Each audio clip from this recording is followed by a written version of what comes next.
simples, los vamos a dividir en dos partes. La primera, en la primera vamos a limitarnos a obtener los parámetros de antena y hacer un análisis de los mismos. Ya en la segunda parte podríamos resolver problemas muy particulares que involucren los resultados obtenidos, ¿sí? Para la primera parte, ¿qué necesitamos entonces? Lo que les había mencionado en una clase anterior, vamos a suponer siempre que el vector de posición de los puntos de la antena se expresa en el sistema rectangular inicialmente, por lo tanto va a tener esta forma. Vamos a tener que terminar parametrizando la región de integración, ¿sí? También les mencioné que el vector de posición del punto de observación siempre lo vamos a expresar en el sistema esférico, por lo tanto es dado por esta formulita, donde el vector F unitario es dado también por esta otra ecuación, ¿sí? Les dije también que vamos a considerar el hecho que el cambio en el vector de posición de los puntos fuente es dado por esto que está aquí, y los diferenciales se obtienen fácilmente cuando ya la curva está parametrizada o la superficie. Bueno, esto es para una curva, ¿no? Cuando la curva de integración está parametrizada. También les mencioné que tomando en cuenta esta equivalencia entre elemento de corriente volumétrico y elemento de corriente filamental, la expresión para el vector de radiación de una distribución filamental de corriente es dada por esa otra formulita que estoy ahí encerrando. Entonces, eso se debe contemplar cuando se pretenda obtener el vector de radiación. Voy a pasar a la siguiente página. También les mencioné que para una vez que se haya el vector de radiación, ese vector de radiación por lo regular está expresado en el sistema rectangular. Si nosotros queremos pasarlo al sistema esférico, debemos de tomar en cuenta lo que ustedes vieron en cálculo vectorial y en campos y ondas, que se conoce como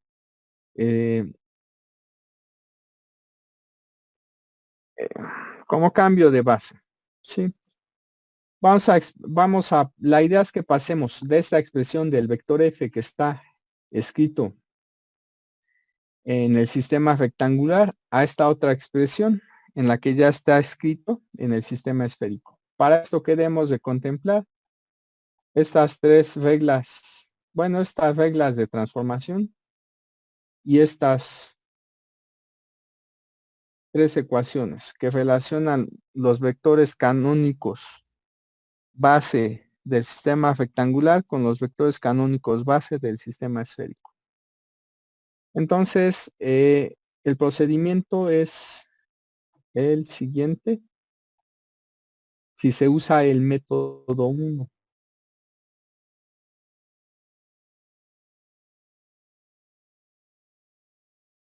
Aquí está.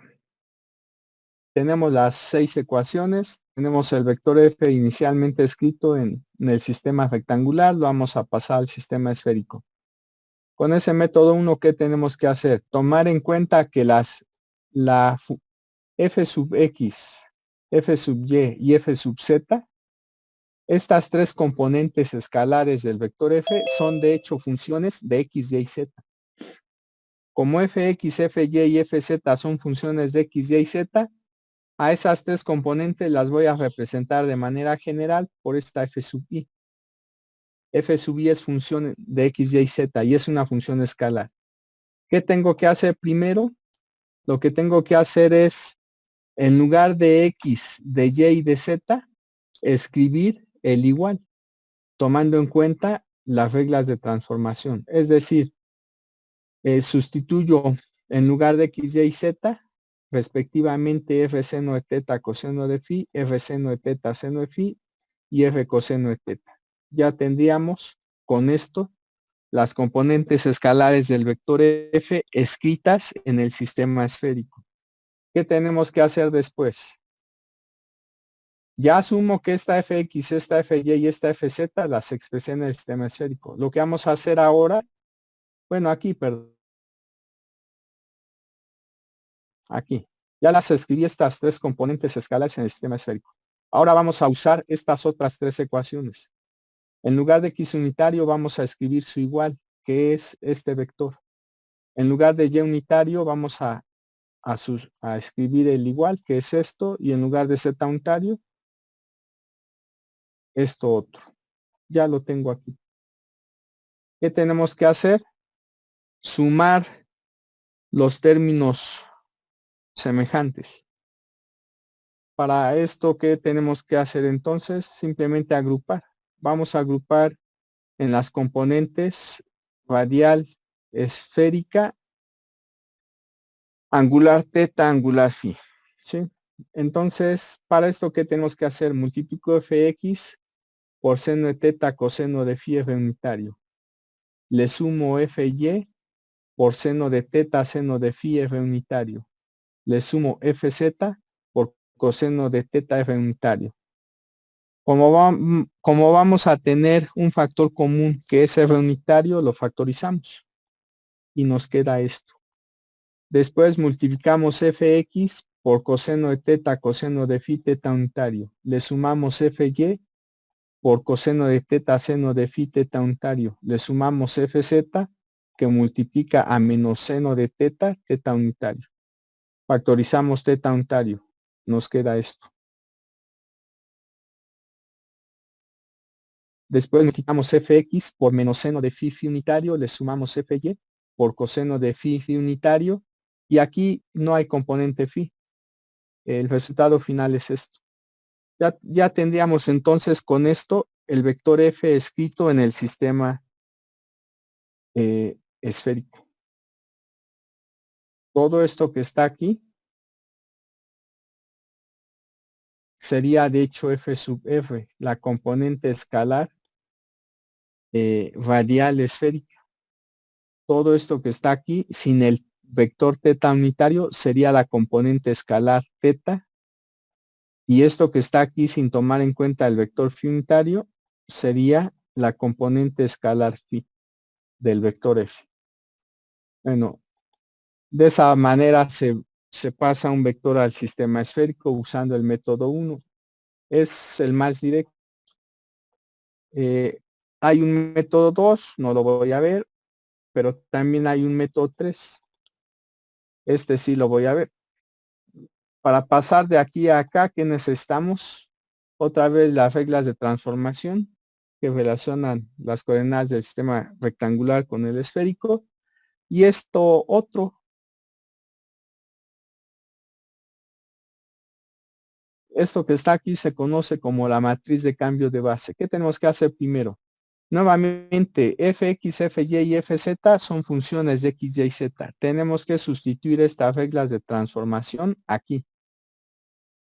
Ya que lo hayamos hecho, multiplicamos esta matriz de cambio de base por esta matriz columna. Al final, ¿qué nos va a quedar de este lado? Nos va a quedar algo, más algo, más algo, aquí algo, más algo, más algo, y aquí algo, más algo, más algo.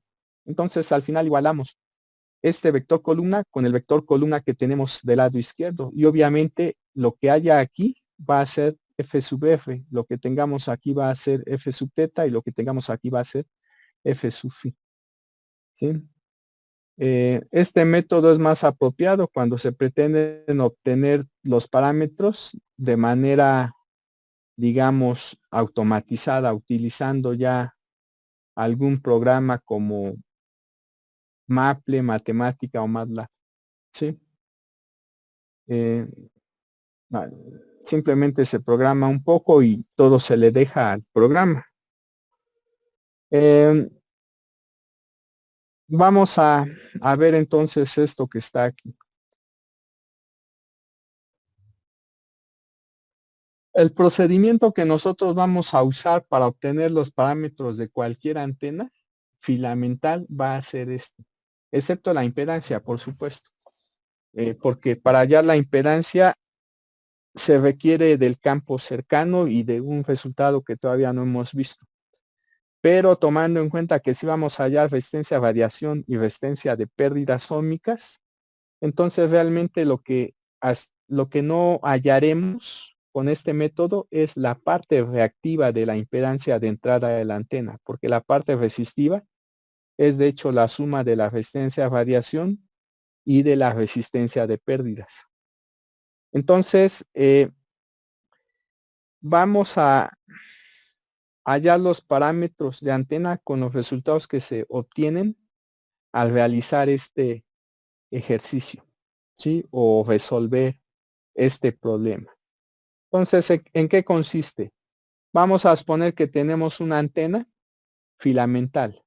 Esa antena al final se puede representar como una distribución de corriente fasorial que está definida sobre una curva C'. Pero vamos a suponer que la corriente fasorial tiene esta forma.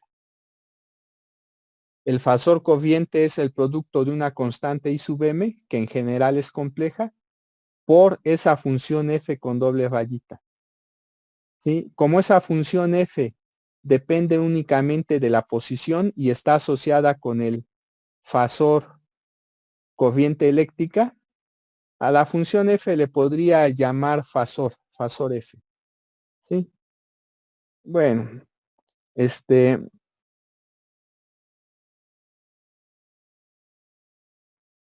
eh, entonces vamos a demostrar todos los resultados que aparecen en esta página.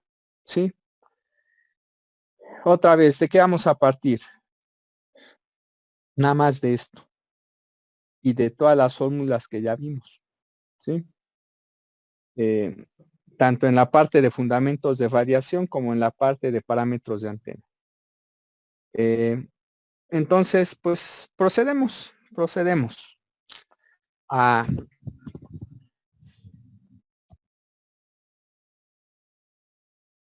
obtener lo que se debe obtener. Se debe de demostrar que el vector n se puede escribir como esto, donde el vector f es lo que está aquí, esa integral.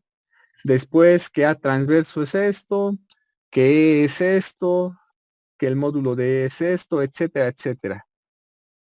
Después empezaríamos obteniendo la potencia variada por la antena, tomando en cuenta ya los resultados previamente hallados. Se va a expresar en términos de una integral 1. Esa integral 1 es lo que está aquí. Después hallamos la potencia de pérdidas óhmicas, se va a expresar en términos de una integral 2, que es lo que está aquí. Después hallamos los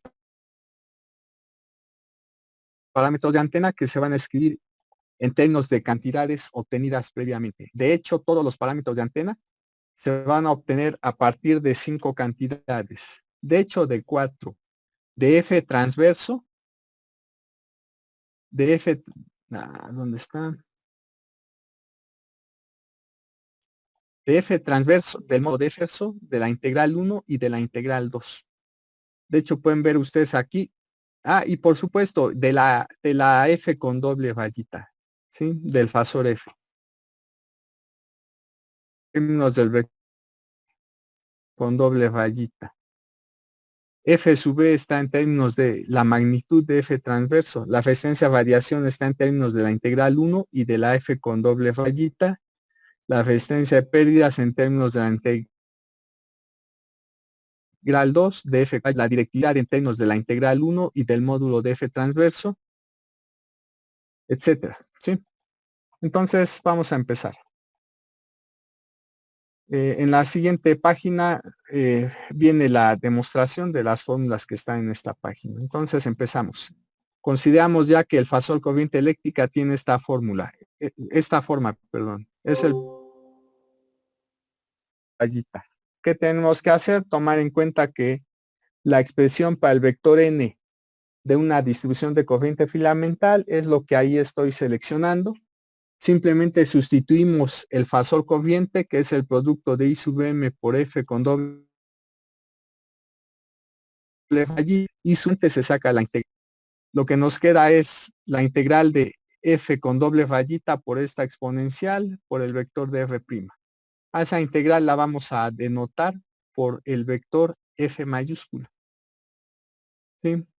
Ya demostramos entonces que el vector de radiación se expresa como el producto de I sub m por el vector f. Vamos a suponer que este vector f ya lo expresamos, ya lo convertimos, ¿sí?, al sistema esférico. ¿Sí? ¿Qué tenemos que hacer? Tomamos en cuenta también otra formulita que habíamos obtenido previamente. El fasor potencial vectorial transverso es dado por la formulita que ahí estoy seleccionando. ¿Qué tenemos que hacer? Sustituir el vector de radiación transverso. El vector de radiación transverso va a ser simplemente el producto de IM por F transverso. ¿Sí? Pues ya la IM la puedo multiplicar por mu. Nos queda este resultado. Eso es. ¿Qué hacemos? Obtenemos ahora el fasor campo eléctrico. Ya habíamos visto que el fasor campo eléctrico es menos I omega por el vector A transverso. Pero A transverso ya lo obtuvimos en la línea anterior. Entonces simplemente sustituimos. Esto que está aquí es A transverso. Lo voy a poner en otro color. Así se ve. ¿Qué tenemos que hacer? Pues ya nada más simplificar. ¿Sí? Omega por mu, el producto de omega por mu es igual a beta por zeta. Beta ya saben de fase, zeta es la impedancia del medio. Entonces, al producto de beta por zeta dividido entre es una cantidad constante. Pero si además tomamos en cuenta que la impedancia para el caso del vacío es 120 veces pi, 120 entre 4 nos da 30 y las pi se cancelan. Entonces C sub 0, que es esta fracción, se puede simplificar y nos da 30 veces beta. ¿Sí? Hay que tomar en cuenta ese resultado. Eso va a multiplicar a lo que está aquí. ¿Sí? El resultado entonces final es esto.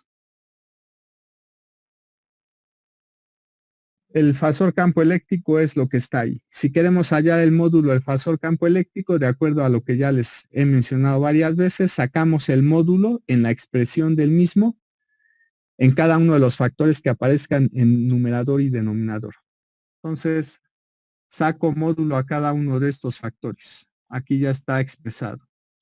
Tomamos en cuenta que el módulo de menos i es 1, el módulo de esta exponencial es 1, el módulo de C sub 0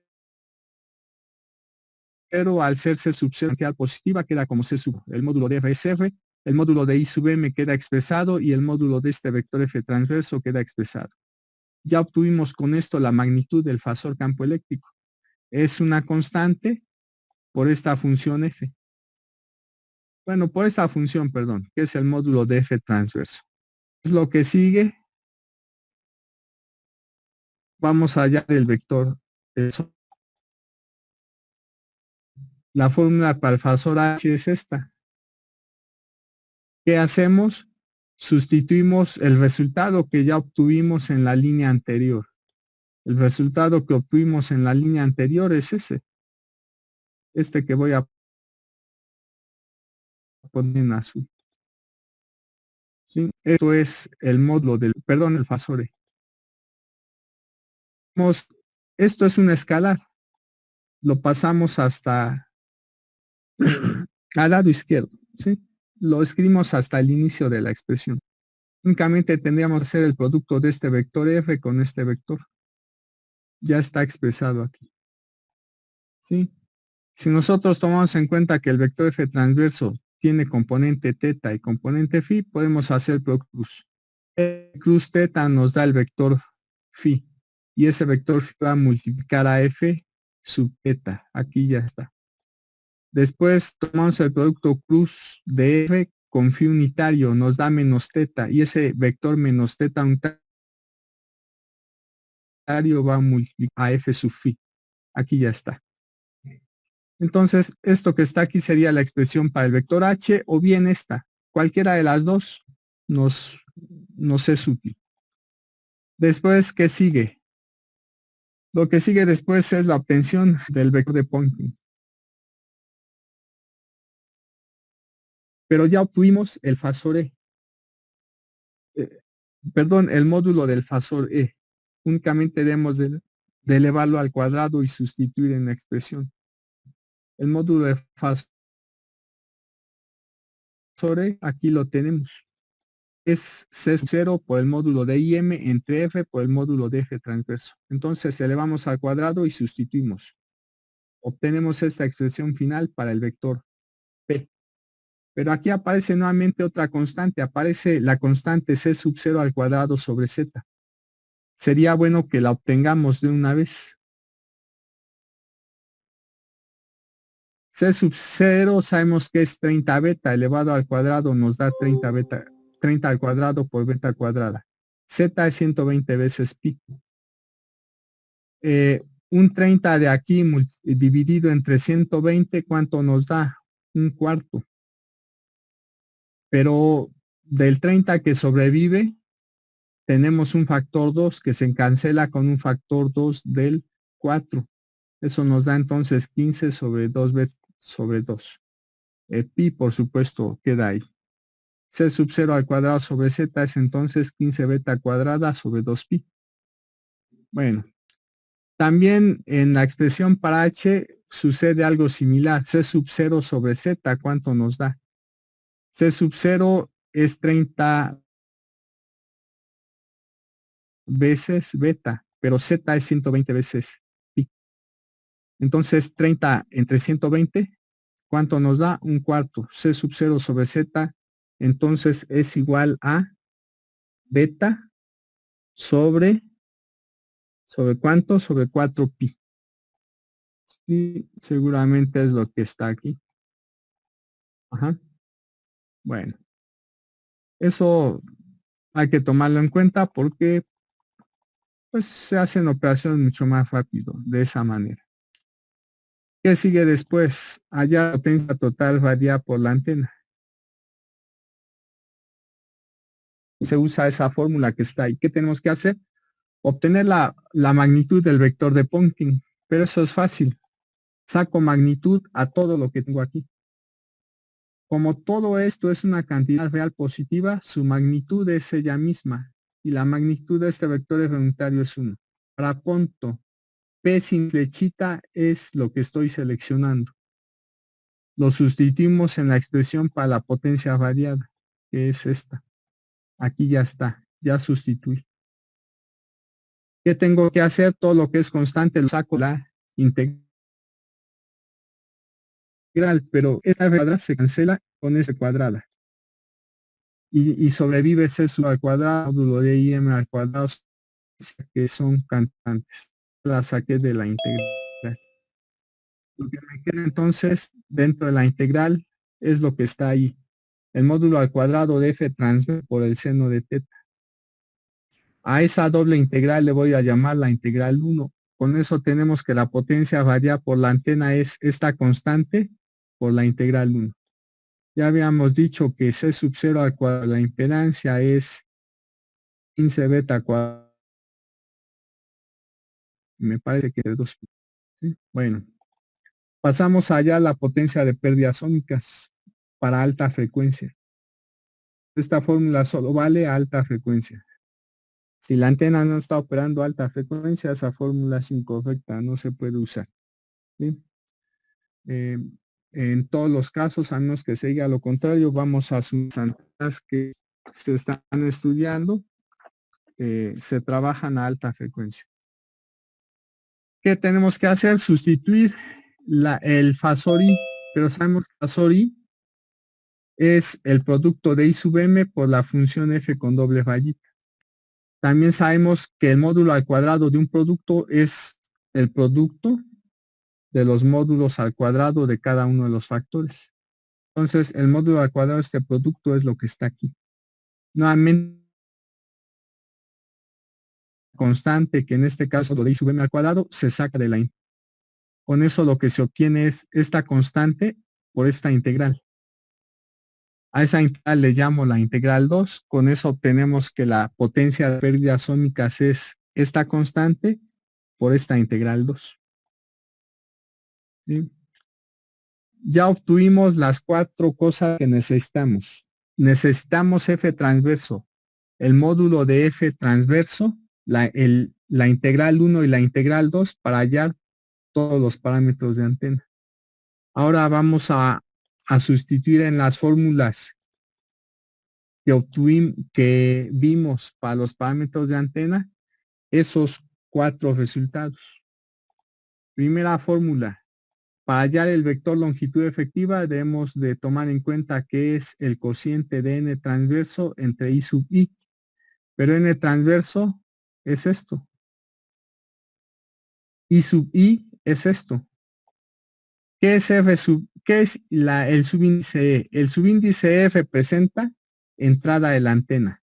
Esto que está aquí es la corriente en la entrada de la antena.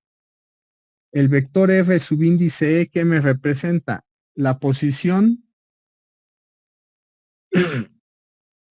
de la entrada de la antena. ¿Sí? La posición del punto de alimentación comúnmente se dice. Bueno, las I sub m se cancelan y nos queda que el vector longitud efectiva está dado por ese cociente. Si sacamos la magnitud de dicho vector, pues sacamos nuevamente módulos en numerador y denominador. ¿Qué sigue? F sub E. Dijimos que F sub E era el cociente de la magnitud del fasor campo eléctrico en una dirección del espacio dividida entre su valor máximo. Nosotros sabemos que la magnitud del fasor campo eléctrico es esto. Debemos de dividir entre su valor máximo. Esta cantidad es constante, por lo tanto nos limitaríamos a obtener el valor máximo de la magnitud de F transverso. Aquí abajo ya lo estoy indicando. ¿Sí? Tengo la constante que multiplica al valor máximo de F transverso. Suponemos aquí que ya obtuvimos el valor máximo para esa función. Bueno, las constantes se cancelan y lo que nos queda es esto. F sub B se escribe en términos del módulo de F transverso y de su valor máximo. Después sigue FP. FP es eso. Pero la amplitud del vector de Point promediado en el tiempo es esto. Si volvemos a dividir entre su valor máximo, lo que se obtiene es esto. Se cancelan las constantes y queda esta fracción. F sub P entre, ¿sí? ¿Qué es resistencia a radiación? La fórmula es esta. Debemos de tomar en cuenta que la potencia variada por la antena ya la hallamos. Está en términos de la integral 1. Debemos de tomar en cuenta que la I sub E es el producto de I sub M por la función F evaluada en el punto de alimentación de la antena. Pero otra vez este módulo al cuadrado es el producto de estos módulos al cuadrado. El módulo de IM al cuadrado aparece en numerador y en denominador, por lo tanto se cancela. Lo que queda es C sub 0 al cuadrado sobre la impedancia por la integral 1 dividida entre el módulo al cuadrado de la función F con doble rayita evaluada en el punto de alimentación. ¿Sí? Entonces, ¿qué es lo que sigue? La resistencia es dada por esta fórmula. Sustituir los valores encontrados previamente. La potencia de pérdidas sónicas está expresada en términos de la integral 2. Nuevamente obtenemos I sub E, que es esto. Tomamos en cuenta que el módulo al cuadrado se expresa como ese producto de módulos al cuadrado. Se vuelve a cancelar el módulo al cuadrado.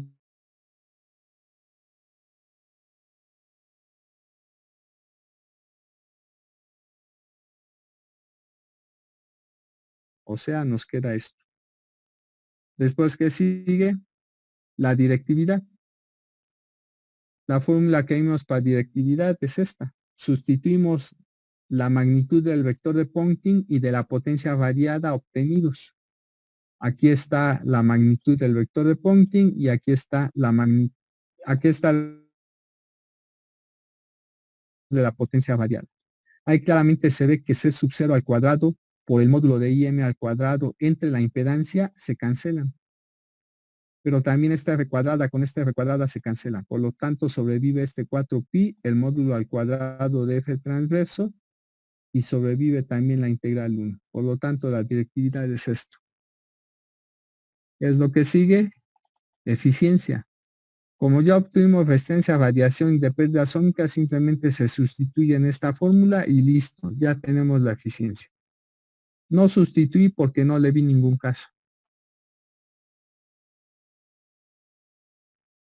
Y como ya obtuvimos directividad y eficiencia, con esta fórmula obtenemos ganancia. Como ya obtuvimos ganancia, área efectiva. Y listo, ya terminamos. Ya obtuvimos todos los parámetros de antena. ¿Sí? Con esto ya demostré, de hecho, las fórmulas que están aquí. Bueno, entonces vamos a usar estas fórmulas para que obtengamos los parámetros de algunos tipos de antena. ¿Sí? Como dije, si utilizamos estos resultados, el procedimiento es mucho más rápido para la obtención de los parámetros.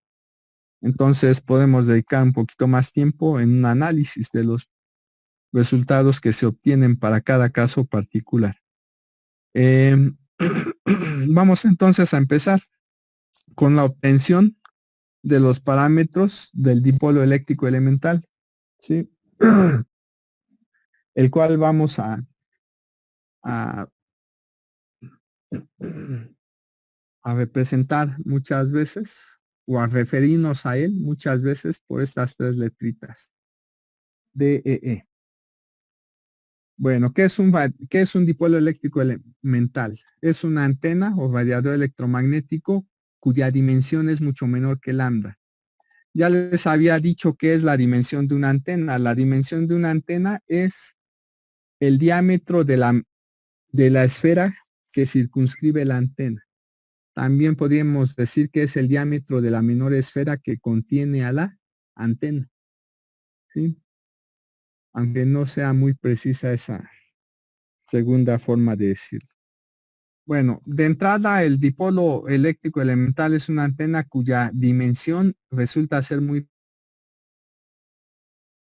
pequeña comparada con la longitud de onda, pero además la densidad de corriente fasorial de dicha antena debe de cumplir con estas dos condiciones. La primera, la magnitud de la densidad debe de ser constante, y la segunda, la integral de la densidad sobre el volumen de la antena debe de ser distinta de cero. Esta integral tiene un significado. Cuando esta integral es distinta de cero, significa que las cargas que se están moviendo en el volumen de esa antena y que son precisamente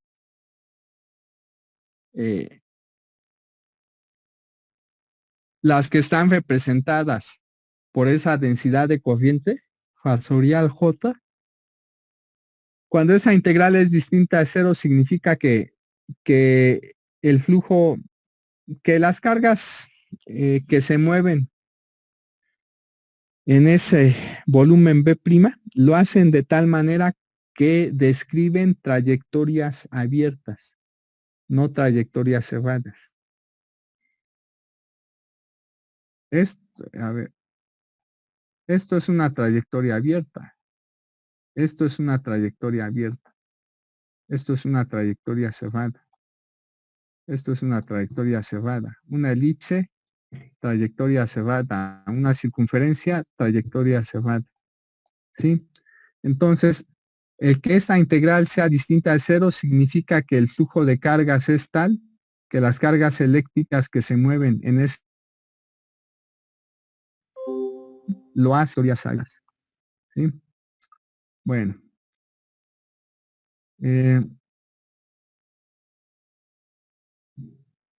Entonces, eso de manera general es un dipolo eléctrico elemental. Nosotros vamos a analizar el dipolo eléctrico elemental más sencillo.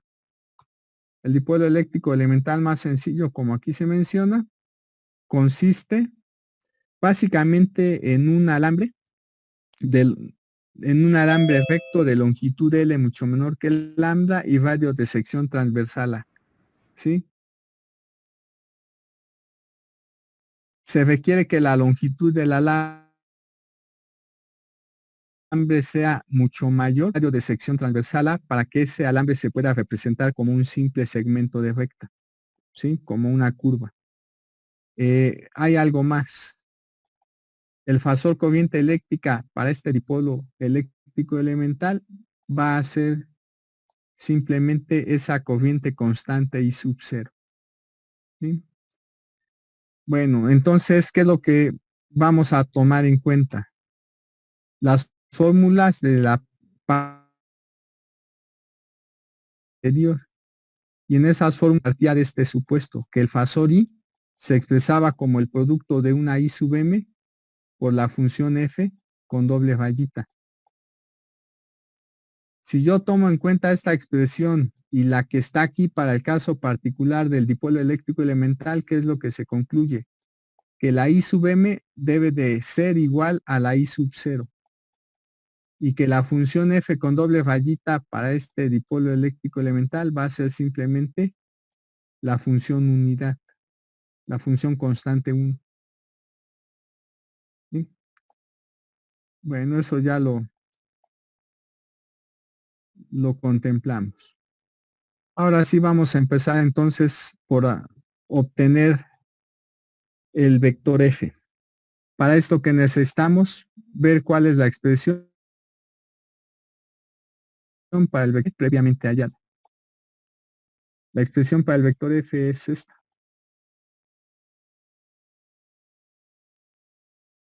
Entonces necesitamos identificar la función f con doble rayita. Ya vimos que para este problema es 1, la función unidad, ¿sí? Debemos de obtener el producto del vector f con el vector f', debemos de obtener el vector diferencial de f', y al final simplemente sustituir valores aquí. Pero también vamos a tomar en cuenta que la dimensión de la antena es muy pequeña. Por lo tanto, esta exponencial se va a aproximar. Bueno, comenzamos entonces. El dipolo eléctrico elemental más sencillo es un segmento de recta. El segmento de recta lo vamos a colocar sobre el eje Z de manera que el centro de ese segmento coincida con el origen. Entonces, eso que está en línea, ¿qué color es este? ¿Cómo se llama? Es azul, ¿verdad? Los puntos de ese segmento, ¿qué coordenadas tienen? 0, 0, Z'. Donde Z' va a tomar valores que van de menos L medios a L medios. Aquí hay un error. Este signo debe de ser positivo. ¿Sí? Bueno, aquí están ya los resultados. X' vale 0, Y' vale 0, Z' varía de menos L medios a L medios.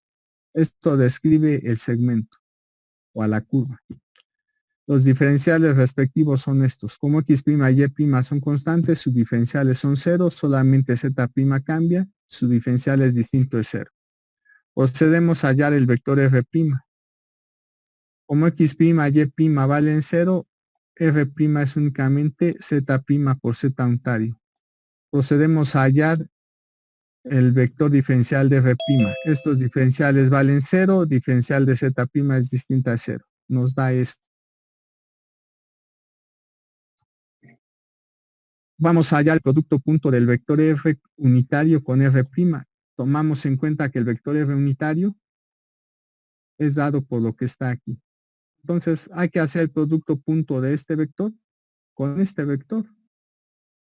Como este vector R' solo tiene componente Z', el producto punto es inmediato. Es este coseno por Z'. Obviamente sería también más este seno por 0 y este seno coseno por 0. No los estoy tomando en cuenta porque al final son términos nulos. Bueno, ¿qué tenemos que hacer? Ya que obtuvimos el producto punto, debemos de tomar en cuenta que en la integral para el vector f aparece esta exponencial. Pero vamos a tomar en cuenta la condición de que L es mucho menor que lambda. Por lo tanto, vamos a hallar primero el valor absoluto del producto de beta por f unitario punto f'. Beta sabemos que es 2 por pi sobre lambda. F unitario punto f' es z' coseno de teta. Sacamos valores absolutos. El valor absoluto de 2 pi sobre lambda es 2 pi sobre lambda. El valor absoluto de z' queda indicado porque z' toma valores positivos o negativos. El valor absoluto del coseno de teta queda indicado porque toma también valores positivos o negativos.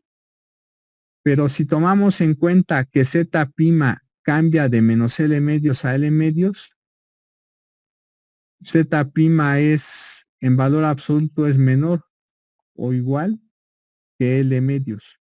Y si tomamos en cuenta también que el coseno de teta en valor absoluto es menor o igual que 1, este producto que está aquí va a ser menor o igual que ¿quién? Que 2 pi sobre lambda por el valor máximo de z', que es L medios, por el valor máximo del coseno de teta, que es 1. Al final se cancelan los factores 2 del numerador y el denominador, y lo que nos queda es que el valor absoluto de beta por f unitario punto f' es esto que está aquí. Pero ya habíamos dicho que L sobre lambda es mucho menor que 1, multiplicado por pi nos sigue dando una cantidad mucho menor que 1. Por lo tanto, el argumento de esta exponencial, que es un número imaginario, es una cantidad muy pequeña. Por lo tanto, esta exponencial podríamos, en principio, al hacer el desarrollo en serie de Taylor, aproximarla únicamente por el término a orden cero. ¿Por qué razón? Porque este término es muy pequeño. Este es todavía mucho más pequeño porque está elevado al cuadrado, y los que le siguen todavía son mucho más pequeños porque involucran potencias mayores, enteras mayores que 2. ¿Sí? Entonces, al final, esta exponencial la vamos a aproximar por 1. Pues ya, tomamos en cuenta que el vector diferencial de f' es esto. Tomamos en cuenta que la exponencial la vamos a aproximar por 1. Y ya podemos entonces ahora sí sustituir estos resultados en la expresión para el vector f mayúscula. También tomamos en cuenta lo que ya había dicho. La corriente I sub m es I sub 0. La función f con doble rayita es la función constante 1. Por lo tanto, el módulo de f va a ser 1, y por lo tanto también f con doble rayita evaluada en el punto de alimentación de la antena, eso también nos va a dar ¿cuánto? 1. Entonces, ahora sí procedemos a hallar el vector f para el dipolo eléctrico elemental, que consiste simplemente de una distribución de corriente filamental recta ubicada sobre el eje Z con el centro en el origen. Entonces empezamos. Aquí está la expresión para el vector f. Sustituimos f con doble rayita. F con doble rayita vale 1. Esta exponencial la podemos aproximar por 1. El vector diferencial de f' es el vector z unitario por el diferencial de z'. Aquí ya está. Z unitario es un vector constante, sale la integral. Esta integral es inmediata, nos da L. Pasamos este vector al sistema esférico. Tomamos en cuenta que z unitario se escribe de esta forma. Ya está. Esto que está aquí es el vector f. ¿Qué hacemos? Vamos a sacar el vector, vamos a obtener el vector f transverso. ¿Cómo obtenemos el vector f transverso? Suprimiendo esta componente vectorial radial. Si yo suprimo eso que estoy seleccionando, ya tengo el vector f transverso. ¿Quién es f transverso? El producto de L por menos seno de teta. Aquí está. Eso es F transverso. Procedemos a hallar la magnitud de F transverso. Tomamos el valor absoluto de todos los factores. El valor absoluto de menos L nos da L. El valor absoluto del seno de teta es seno de teta, porque debemos de contemplar que teta toma valores de 0 a pi. Y el seno de 0 a pi solamente toma valores 0 y 1. El 1. Entonces esta cantidad siempre es positiva. El módulo de este vector es 1. Esta es la razón por la cual el módulo de F transverso es simplemente el producto de L por el seno de teta, como aquí aparece. ¿Sí? ¿Qué es lo que sigue? Obtener la integral 1. La integral 1 es dada por esto que está aquí. ¿Qué debemos de hacer? Sustituir el módulo de F transverso. Ya lo hice. Es esto que está aquí.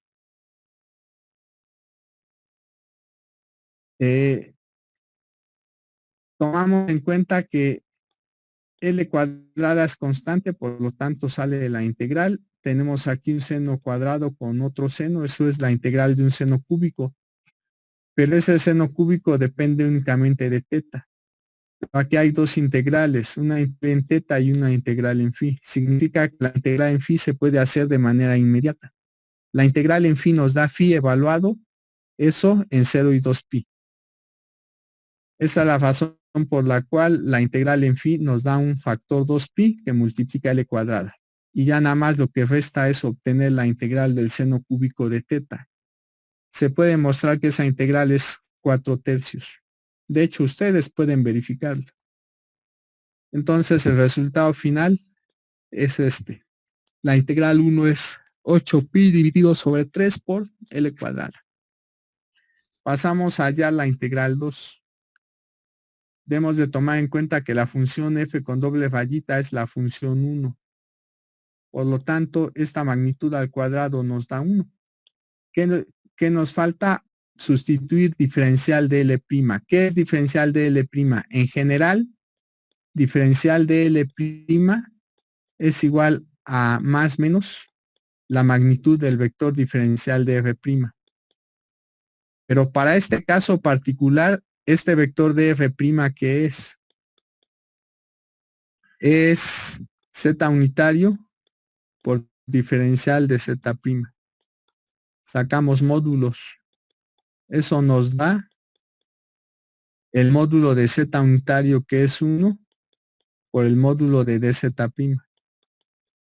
Entonces el resultado es más menos el módulo de diferencial de z'. Casi siempre se considera que el diferencial de z' es positivo. Por lo tanto, el resultado final es que esto es diferencial de z'. Entonces, pues ya está aquí la sustitución. La integral es inmediata, nos da L. Entonces, ya tenemos los 4 resultados importantes. F transverso, el módulo de F transverso, la integral 1, la integral 2. Tomamos simplemente las fórmulas de la página 3. Y al final nos dedicamos a sustituir en ellas estas 4 cantidades. F transverso, módulo de F transverso, la integral 1, la integral 2, así como el valor de la constante C sub 0, el valor de la constante C sub 0 al cuadrado sobre la impedancia y el valor de la constante C sub 0 sobre la impedancia. ¿Sí? Entonces, ¿hasta aquí hay dudas, chavos? No, ¿verdad? Bueno, entonces procedemos a sustituir en las fórmulas ya encontradas. Vamos a sustituir estos 4 valores. Entonces empezamos con la primera. Campo eléctrico. El fasor campo eléctrico es dado por esta fórmula. ¿Qué debemos de hacer? Sustituir F transverso, la constante I sub 0, perdón, la constante C sub 0 y la constante I sub M. C sub 0 habíamos dicho que era 30 beta, aquí está. I sub M habíamos dicho que era I sub 0, aquí está.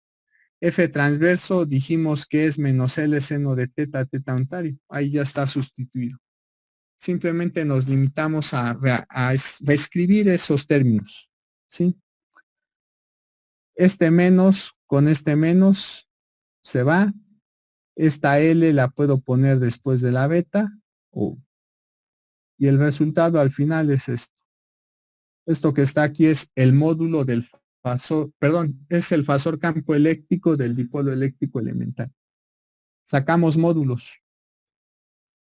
Ya sabemos el módulo de esta I es 1, el módulo de 30 es 30, el módulo de beta es beta, el módulo de L es L, el módulo de I sub 0 queda indicado, el módulo de R es R, la magnitud de esta exponencial es 1, la magnitud del seno de teta es seno de teta, la magnitud del vector teta unitario es 1. Por lo tanto, esto que está aquí es la magnitud del vector campo eléctrico. Procedemos a hallar su valor máximo. El valor máximo de esta función, ¿cómo se obtiene? Primero hay que tomar en cuenta que esto es una constante, no depende de teta ni de phi. Entonces ya la puse aquí. Procedo a hallar entonces el valor máximo de lo que sí depende de teta y de phi. En este caso, la función seno. Pues ya saben que ese seno toma como valor máximo 1 y eso lo hace cuando teta vale pi medios. De hecho, ya obtuvimos con esto las direcciones de máxima radiación. Las direcciones de máxima radiación tienen esta forma. Teta phi max es igual con el par pi medios, coma, phi sub 0, donde phi sub 0 va a tomar valores que van desde 0 hasta 2pi. Estas son las direcciones de máxima radiación, todas ellas se encuentran en el plano XY. Y obviamente su número es infinito. Hay un número infinito de direcciones de máxima radiación para este dipolo. ¿Qué sigue? H, la fórmula para H es esta. Volvemos a sustituir C sub 0, I sub M y el vector F transverso. Aquí está la sustitución. De una vez hacemos el producto cruz. F unitario cruz teta, ¿qué nos da? Nos da el vector phi. Aquí está. Este menos con este menos otra vez se vuelve a cancelar. Este 30 entre este 120 nos da un cuarto. ¿Sí? Y pues ya, ponemos, escribimos la expresión final. Es eso que está ahí. ¿Sí? ¿Qué es lo que sigue? Obtener el vector de Poynting. Utilizamos esta fórmula. Volvemos a sustituir valores. Ya habíamos dicho que C sub 0 al cuadrado sobre la impedancia era 15 veces beta al cuadrado entre 2pi. Ahí está. Después tendríamos el módulo de IM al cuadrado entre R cuadrada, pero IM es I sub 0. Ahí está ese factor. Después tendríamos el módulo al cuadrado de F transverso. Aquí ya está. ¿Sí? ¿Cuál es el resultado final? Pues lo que está aquí. Ya obtuvimos el vector de Poynting. ¿Qué sigue? Lo que sigue ya son los parámetros. Para la longitud efectiva tenemos esas fórmulas. Sustituimos F transverso y la función F con doble rayita evaluada en el punto de alimentación. Esto es F transverso. Y esto es F con doble raya evaluada en la entrada de la antena. Pues ya de manera inmediata se obtiene este vector. Sacamos magnitud y con ello ya tenemos la magnitud del vector longitud efectiva. ¿Sí? ¿Qué sigue? El campo normalizado. Ya teníamos esta fórmula. Sustituimos nuevamente. El módulo de F transverso es L seno de teta y debemos de dividir entre su valor máximo. Ahí está indicado. Pero nosotros sabemos que el máximo del seno de teta es 1. Las L se cancelan, por eso nos da este resultado. De manera similar se obtiene que Fp es el seno cuadrado de teta. Si sustituyen, eso da. Procedemos a hallar resistencia a variación. ¿Qué necesitamos? Pues el valor de la integral 1 nuevamente. El valor de la integral 1 es esto. Ya sabemos que el módulo de esta cantidad nos da 1. Pues el módulo al cuadrado sigue siendo 1. Sabemos también que C sub 0 al cuadrado sobre la impedancia es esto que estoy seleccionando. Tomamos en cuenta también que beta es 2 por pi sobre lambda. Un 2pi que tengo en este cuadrado se va a cancelar con este 2pi, pero sobrevive un factor 2pi. Ese 2pi por 8pi al cuadrado nos va a dar 16pi al cuadrado. Este 15 sobre 3 nos da 5 y 5 por 16 da 80.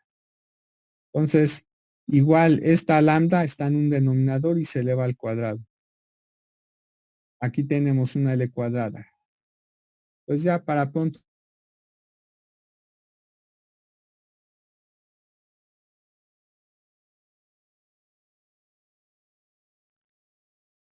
Procedemos a hallar el siguiente parámetro que es la resistencia de pérdidas sónicas. Es dada por esta fórmula. Sustituimos la integral 2, el valor es L. Sustituimos lo de abajo, su valor es 1. Pues ya obtuvimos la resistencia de pérdidas sónicas. ¿Qué sigue? Directividad. Se usa esta fórmula.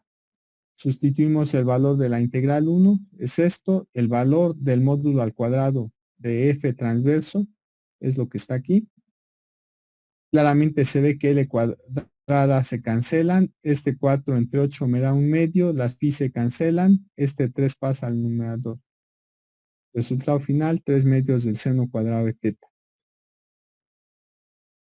Como ya hallamos la existencia de radiación de pérdida, sustituimos aquí y ya tenemos la eficiencia.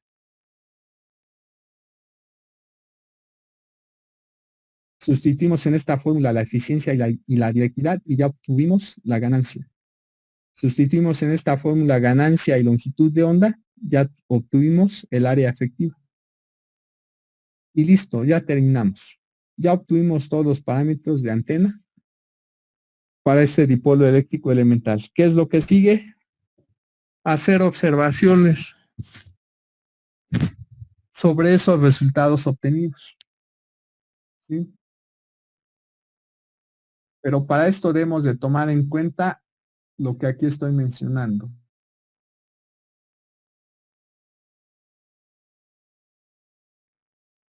Para que yo haya la polarización de la onda, no es necesario que analice el vector, el fasor campo eléctrico. Basta con que analicemos el vector F transverso. ¿Sí? Si analizamos el vector F transverso, con eso podemos obtener la polarización de la onda. ¿Qué tenemos que tomar en consideración? Los criterios ya mencionados para determinar polarización a partir del análisis de las componentes transversales del fasor campo eléctrico. Pero únicamente, ¿qué vamos a analizar aquí? En lugar de él, el vector F transverso. Bueno, también debemos de contemplar que tomando en cuenta esas formulitas, el diagrama de radiación de la antena va a quedar determinado por la magnitud de F transverso. ¿Sí? Bueno, esto que está aquí son observaciones generales, valen para cualquier antena, estas dos. Las observaciones de aquí solo valen para la antena que ya estamos en este momento estudiando, que es el dipolo eléctrico elemental. ¿Sí? Entonces, pues voy a borrarlo.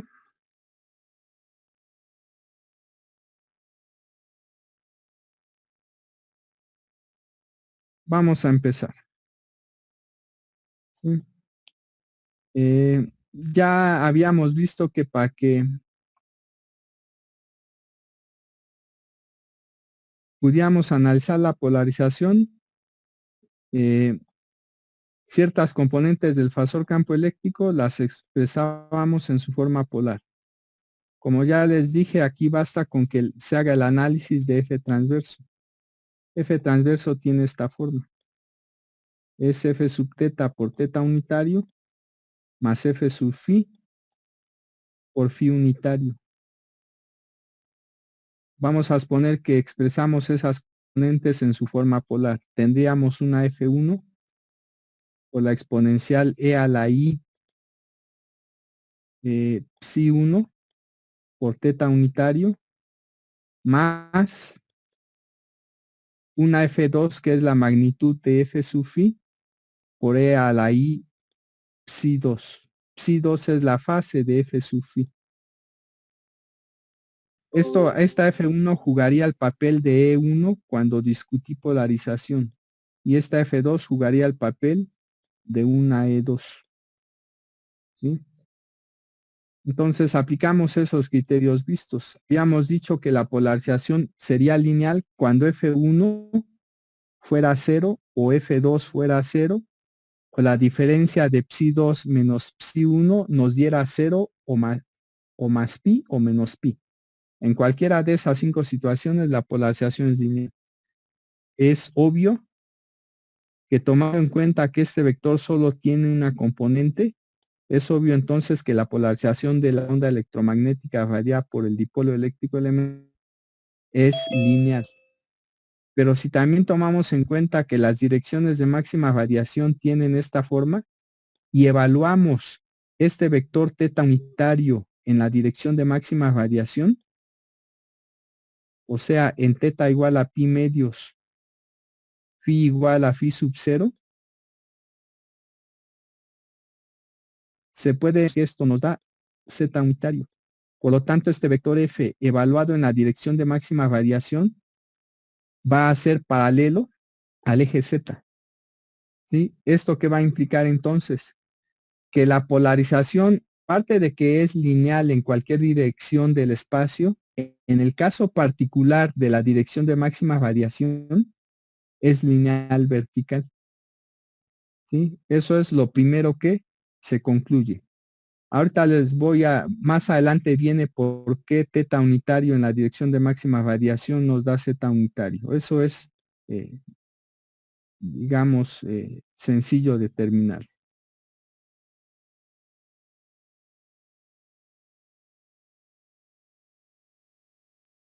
Bueno, siguiente observación. Sabemos que el módulo de f seno de teta, sabemos que el valor máximo de esa magnitud es L, porque este seno toma como valor máximo 1. Y sabemos ya que las direcciones de máxima variación tienen esta forma, pi medios, phi sub 0. ¿Sí? Aquí estoy mencionando algo más.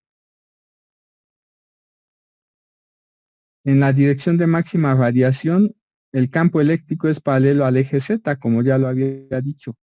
Intensidad magnética, o sea, el vector H, posee componentes X y Y. ¿Sí? Por lo tanto, la conclusión es que el plano de campo eléctrico, como esta antena tiene polarización lineal, existen planos C y H. El plano es aquel que contiene a la dirección de máxima variación y al campo eléctrico instantáneo evaluado en la dirección de máxima variación. Como el campo eléctrico instantáneo va a ser paralelo al eje Z y la dirección de máxima variación se encuentra en el plano XY, la conclusión es que el plano E es cualquier plano que contiene al eje Z, ¿sí? Y es cualquier plano, sí, cualquier plano que contiene al eje Z, así de simple, y que forma de hecho un ángulo phi sub 0 con el eje X, ¿sí? Aunque eso no lo menciono aquí.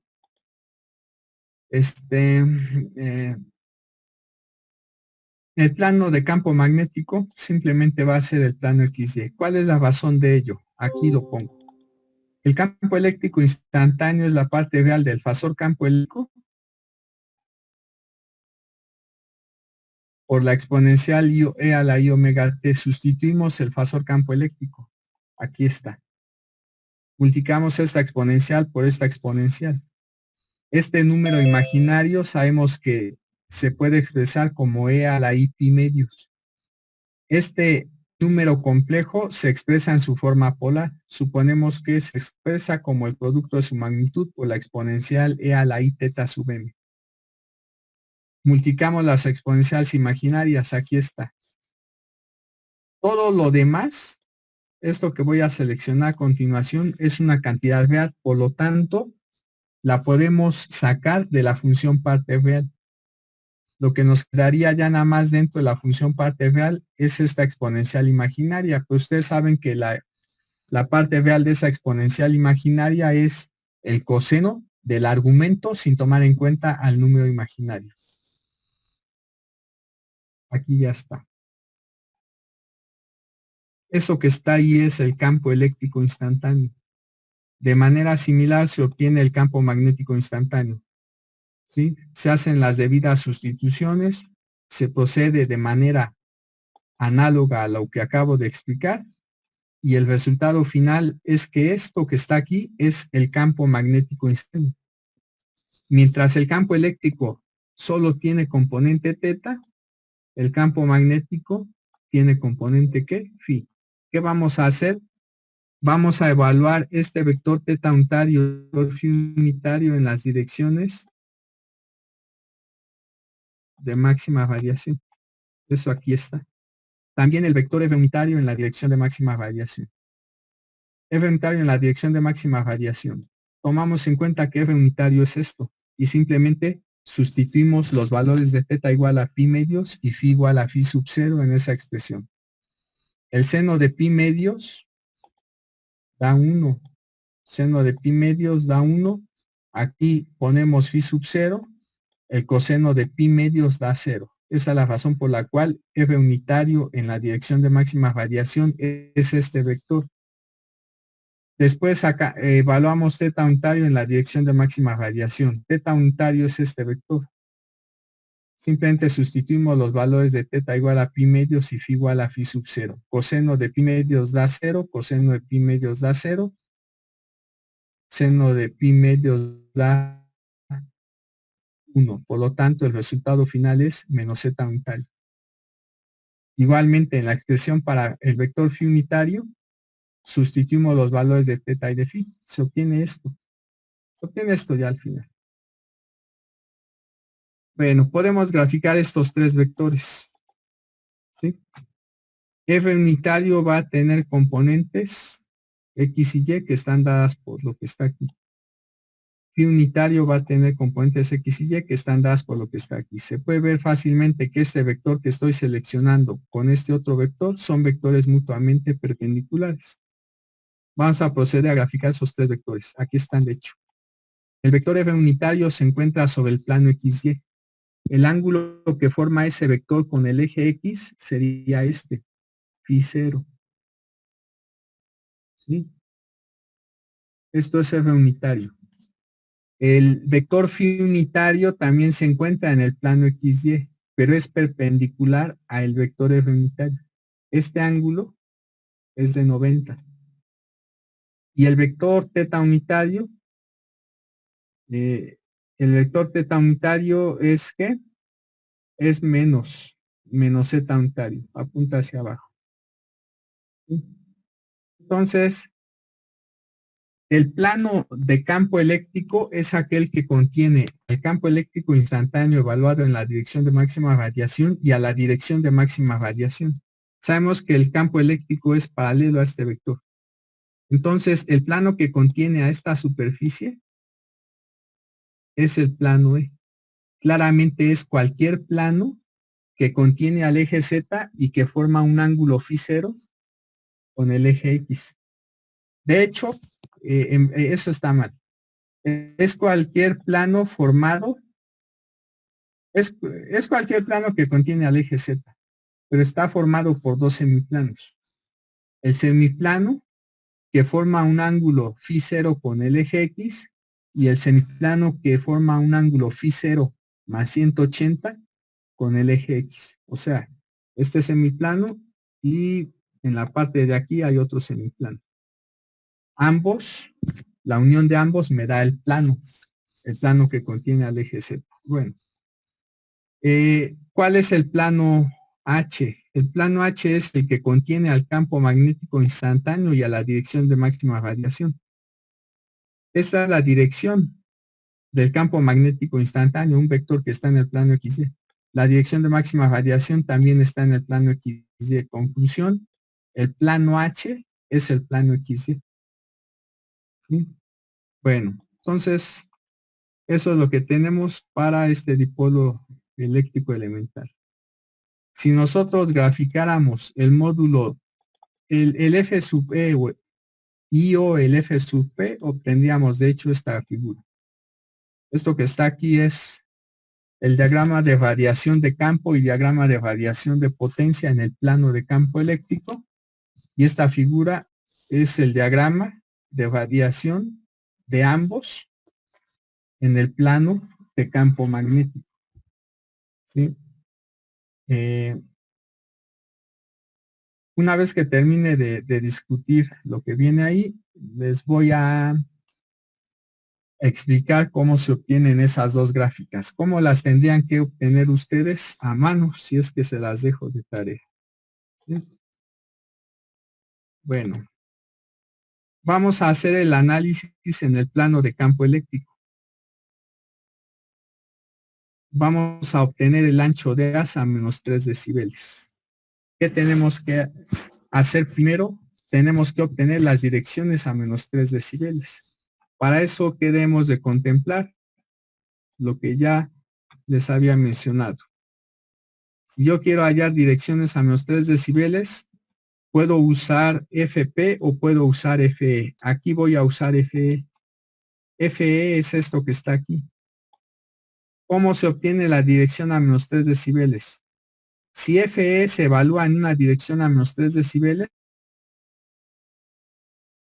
eso será el valor máximo de sub E dividido entre raíz de 2, pero ya sabemos que el valor máximo de F sub E vale 1. Por lo tanto, voy a usar esta ecuación. Esta ecuación implica, tomando en cuenta que F sub E es el seno de teta, eso implica que el seno de teta evaluado en teta a menos 3 decibeles me debe de dar 1 sobre raíz de 2. Pero si ustedes toman en cuenta lo que saben, los ángulos para los cuales el seno de teta da 1 sobre raíz de 2 son 2. Pi sobre 4 radianes y 3/4 de pi. Ya obtuvimos entonces con esto los dos valores de teta en el plano de campo eléctrico para los cuales se obtienen direcciones a menos 3 decibeles. Si nosotros tomamos en cuenta este diagrama de variación que ya puse ahí,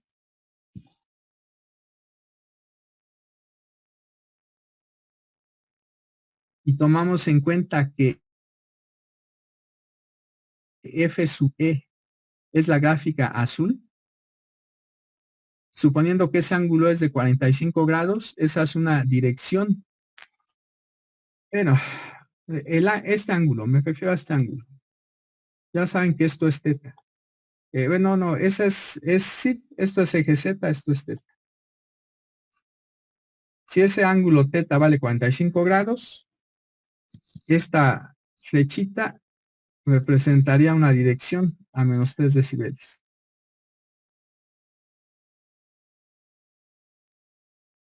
Si este ángulo es de 135 grados, esta sería la otra dirección a menos 3 decibeles. Y el ángulo entre esas dos direcciones, que sería la diferencia de los dos ángulos mencionados, 3/4 de pi menos pi sobre 4 me da pi.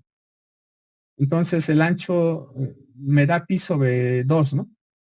Pi sobre 2, perdón. El ancho de asa menos 3 decibeles sería de pi medios, o sea, 90 grados. Eso es lo que se está mencionando aquí. El ancho de asa menos 3 decibeles en el plano de campo eléctrico es de pi medios. ¿Cuál es el ancho de asa menos 3 decibeles en el plano de campo magnético? No hay ahí. Ahí no hay ninguna dirección a menos 3 decibeles, por lo tanto no hay ancho de asa a menos 3 decibeles en ese plano de campo magnético. ¿Sí? ¿Qué más podemos decir?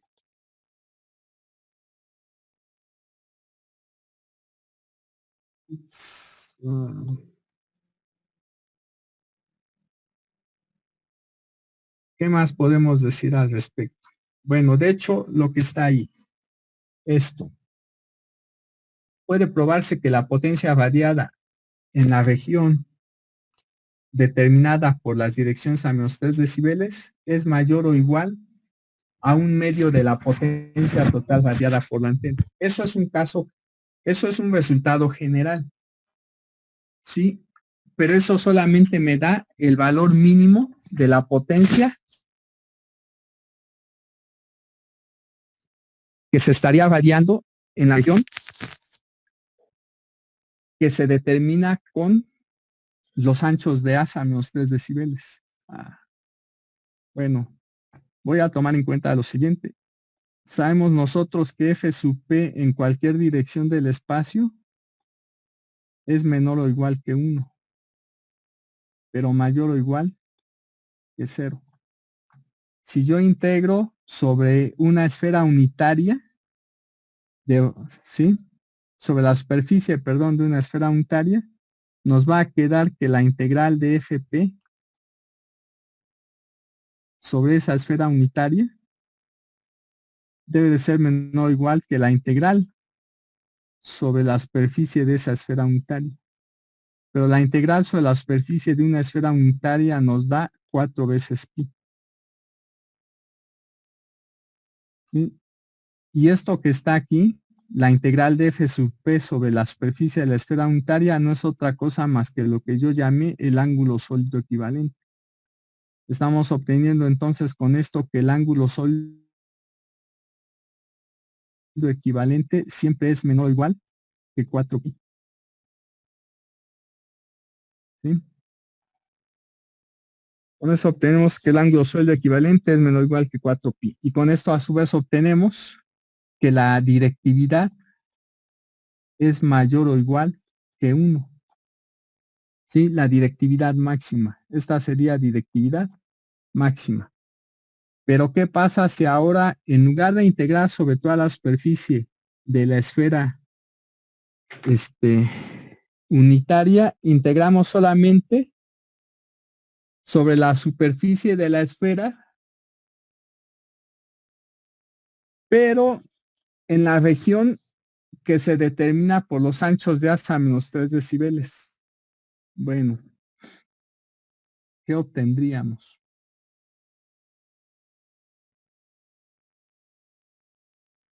Obtendríamos este resultado. Voy a explicar por qué se obtiene eso la próxima clase. Si me da tiempo hoy lo hago, si no, la próxima clase.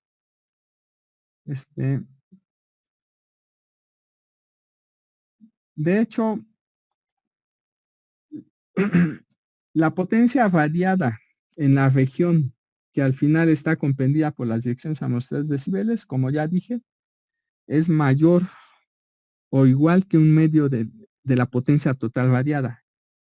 Pero resulta que para este caso particular, en esa región se varía el 88.39% de la potencia, ¿sí? Variada por la antena. Entonces, supongo yo que aquí tengo el diagrama de radiación de ese dipolo.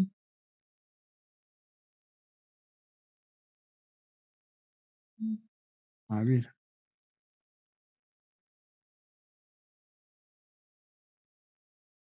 Bueno, no lo tengo, pero no importa.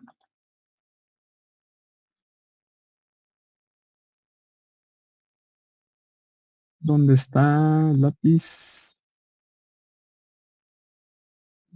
Voy a exponer que este es el eje Z, que este es el eje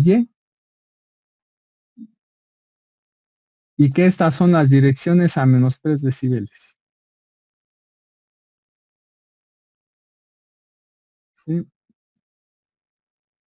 Ahora lo que voy a hacer es rotar esta figura 360 grados. Pues ya se imaginan qué da, ¿verdad? ¿Sí? Bueno, ¿qué es lo importante?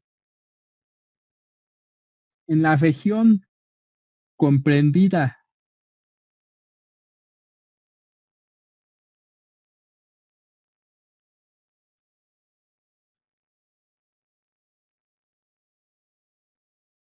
En la región comprendida por esas dos direcciones a -3 decibeles, que es esta, como ya dije, roten la figura los 360 grados.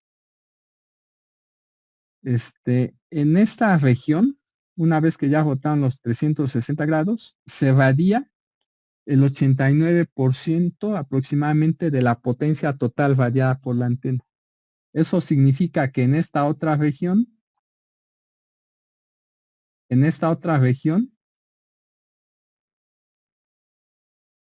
como les dije, esa figura rótenla los 360 grados, ¿sí? De hecho, basta con que roten 180 grados. En esta región, en la morada, una vez que ya rotaron, ¿están ustedes de acuerdo que aquí vamos a tener un cono, ¿no? Y aquí también, ¿sí? En este bicono morado, únicamente se concentra alrededor del 11% de la radiación total, de la potencia, perdón, total radiada por la antena. Y en todas las demás direcciones del espacio que están fuera de esta zona, se está radiando aproximadamente el 89% de la potencia, ¿sí? Como les había mencionado, se puede demostrar que esta región en la rosa se radia al menos el 50% de la potencia total radiada por la antena, pero por lo regular siempre es más.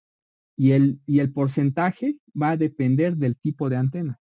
En este caso particular, en esa zona rosa, se está radiando aproximadamente el 89% de toda la potencia radiada por la antena, ¿sí? Eh, Podríamos decir, digamos, que aproximadamente en la mitad de todas las direcciones del espacio se radia eh, la mayor parte de la potencia radiada por la antena, ¿sí? Eh, bueno, eso que acabo de decir es un tanto impreciso, pero hay muchas cosas que a veces se dicen de forma imprecisa. Al final lo importante es tener una idea de lo que se está manejando. Eh, la directividad máxima nos da 3 medios, ¿sí? Nos da 3 medios, 1.5. 1.5 no está muy alejado de 1. De hecho, la directividad de esta antena es baja. Eh, por último, aquí hay algo más, ¿sí? Nosotros tenemos que la resistencia de radiación es proporcional a el cuadrado de la longitud eléctrica de la antena, ¿sí? L dividido entre lambda no es otra cosa más que la longitud eléctrica de la antena. Como L sobre lambda es mucho menor que 1, y eso está multiplicado por 80 pi al cuadrado, esto aproximadamente es un 800 y algo.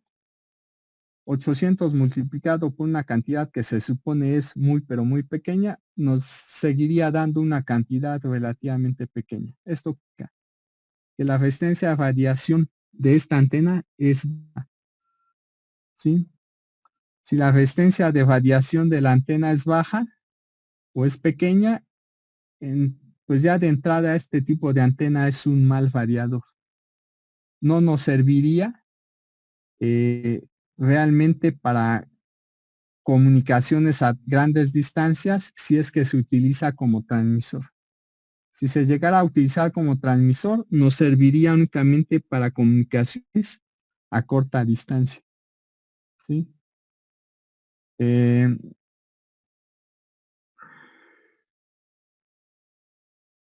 bueno, pero hay algo más todavía.